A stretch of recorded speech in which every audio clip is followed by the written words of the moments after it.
Assalamualaikum warahmatullahi wabarakatuh. Bismillahirrahmanirrahim. Alhamdulillahi rabbil alamin. Ashhadu an la ilaha illallah wahdahu la syarika lah. Wa ashhadu anna Muhammadan abduhu wa rasuluhu sallallahu alaihi wasallam wa ala alihi wa sahbihi ajma'in. Wala hawla wala quwwata illa billahil aliyyil azim, amma ba'du. Saudara-saudaraku dimanapun Anda berada, semoga kita selalu mendapatkan bimbingan dari Allah dan sekaligus mendapatkan perlindungan dari Allah Subhanahu wa ta'ala. Saudara-saudaraku dimanapun Anda berada, pada pertemuan kali ini saya akan mengurai tentang syirik atau penjelasan syirik itu seperti apa. Sudah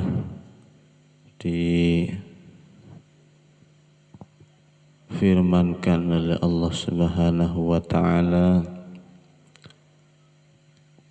Sebetulnya banyak ayat-ayat Al-Quran yang menjelaskan tentang bahaya-bahayanya syirik ini. Salah satunya surat An-Nisa ayat 48. Bismillahirrahmanirrahim.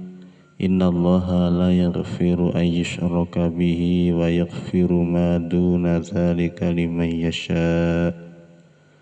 Wa may yusyrik billahi faqad iftara itsman 'azima. Sungguhnya Allah tidak mengampuni dosa karena mempersekutukan Allah atau menduakan Allah, dan Dia mengampuni apa saja dosa selain syirik. Itu bagi siapa? Bagi orang-orang yang dikehendaki oleh Allah Subhanahu wa ta'ala. Barang siapa mempersekutukan Allah atau menduakan Allah, maka sesungguhnya dia telah berbuat dosa yang amat besar. Jadi syirik itu menduakan Allah Subhanahu wa ta'ala. Dan syirik ini dibagi menjadi dua oleh para ulama. Satu, syirik jali. Apa sih syirik jali itu? Syirik jali itu syirik yang jelas, dapat dilihat oleh kasat mata. Seperti contohnya orang yang meyakini suatu benda itu bisa menolongnya atau bisa mengeluarkan manfaat untuknya. Seperti contohnya seringkali itu di masyarakat terjadi sabuk-sabuk seperti itu. Sabuk yang sudah diasma, yang sudah diraja, yang akhirnya diisi oleh suatu energi, yang energi itu nantinya akan bisa melindungi dia. Dalam hati orang yang memakai sabuk itu mengatakan seperti ini, saya kalau tidak memakai sabuk ini, saya tidak akan selamat. Inilah salah satu contoh kesyirikan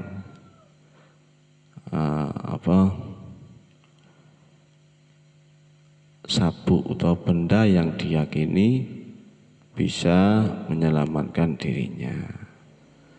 Nah, sehingga Allah lenyap dari dalam hatinya. Secara tidak sadar dia telah menyatakan bahwasanya ada Tuhan selain Allah yang bisa menyelamatkan dirinya, yaitu sabuk itu tadi. Nah, rasa hati yang mengarah bahwasanya meyakini sabuk itu dapat melindunginya, maka inilah yang dimaksud perbuatan syirik jali. Nah, lalu bagaimanakah yang dimaksud dengan syirik khafi? Syirik khafi ini syirik yang tersembunyi di dalam rasa hati, yang tidak ada benda yang diyakini. Kalau tadi kan ada sabuk, berbentuk sabuk ataupun keris dan lain sebagainya. Kalau syirik khafi ini tidak ada benda, tetapi keyakinan di dalam hati yang tidak mengarah kepada Allah Subhanahu wa taala. Contoh syirik khafi ini seperti ini contohnya. Kita mendengar bunyi ayam berkokok. Hati kita mengatakan itu suaranya ayam.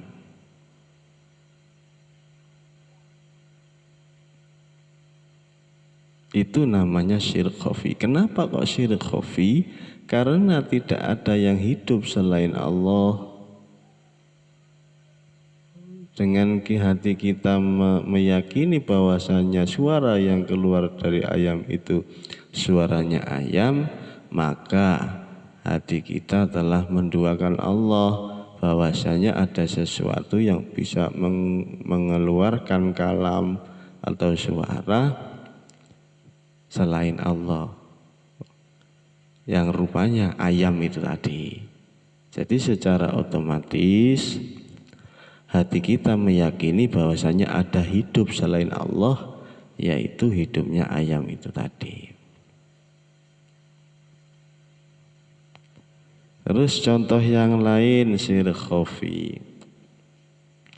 Di saat kita melakukan sholat, kita merasa hidup, kita merasa bisa sholat, bahwasanya hati kita menyaksikan dan menyatakan bahwasanya pergerakan sholat ini adalah keluar dari dirinya sendiri, bukan pergerakan Allah.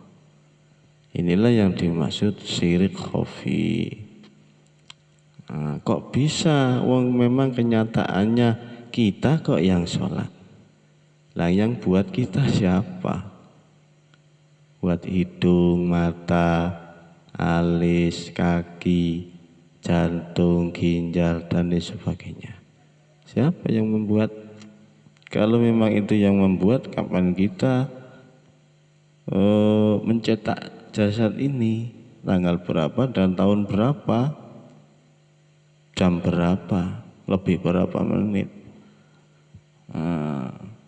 Hal ini menunjukkan bahwasanya jasad ini pun ciptaan Allah Subhanahu wa taala, dan juga pergerakan jasad ini digerakkan oleh hidup oleh Allah itu sendiri. Jadi ketika jasad ini mengakui dia hidup dan dia bisa bergerak melakukan sholat, berarti dia telah mengikrarkan dirinya menjadi Tuhan. Kenapa kok mengikrarkan diri sebagai Tuhan? Karena dia merasa hidup dan merasa bisa bergerak. Sedangkan sifat hidup itu hanya dipunyai oleh Allah Subhanahu wa taala. Tiada selain Allah yang hidup. Yang hidup hanya satu, Tuhan yang Maha Esa, Tuhan yang satu-satunya, tidak ada Tuhan dua. Nah, kalau kita merasa hidup berarti Tuhan ada dua, diri kita dan Allah Subhanahu wa Ta'ala. Nah, jadinya jadi dua nanti Tuhannya kita dan Allah. Kalau kita merasa hidup, tapi kalau kita merasa mati, bahwasanya kita bukan siapa-siapa, maka secara otomatis rasa hati kita akan bisa memandang Allah, bahwasanya pergerakan jasad ini, wujudnya jasad ini semuanya adalah Allah sendiri yang menciptakan dan Allah sendiri yang menggerakkan. Jadi kesadaran hati yang merasa bisa sholat, bisa membaca Al-Quran dan lain sebagainya, ini adalah perbuatan syirik. Ini keyakinan yang syirik. Itu samar, khofi namanya, samar. Tidak terasa kalau kita mengaku sebagai Tuhan, tidak terasa. Akan tetapi kalau kita kupas, yang membuat hidung ini siapa, membuat telinga ini siapa, dan kita menyadarinya bahwasanya kita bukan siapa-siapa dan tidak mempunyai daya apa-apa, maka kita akan sadar dan faham bahwasanya hanya satu yang hidup, Allah Subhanahu wa Ta'ala. Inilah yang dimaksud dengan syirik. Tuh, berarti saya dari dulu sholat itu syirik. Ya, selama hati panjenengan merasa panjenengan sing bisa sholat, panjenengan yang bisa bergerak, panjenengan yang bisa bekerja, ya iya, itu namanya menduakan Allah. Dan hal ini tidak akan pernah difahami oleh orang-orang yang hatinya buta terhadap Allah Subhanahu wa Ta'ala. Bahkan ada orang-orang yang sudah diberikan pemahaman seperti ini masih menolak hatinya, tidak percaya kalau yang hidup itu hanya Allah. Apa ini yang dimaksud orang beriman? Orang beriman itu dijelaskan di surat apa itu yang ayatnya seperti ini. Qad aflahal mu'minun, surat Al-Mu'min. Qad aflahal mu'minun, beruntunglah orang-orang yang beriman. Siapa yang orang-orang yang beriman? Alladzina hum an salatihim khashi'un, orang-orang yang khusyuk hatinya, hanya memandang Allah Subhanahu wa Ta'ala, hatinya hanya menyaksikan bahwasanya yang melakukan pergerakan apapun di dunia ini adalah Allah Subhanahu wa Ta'ala.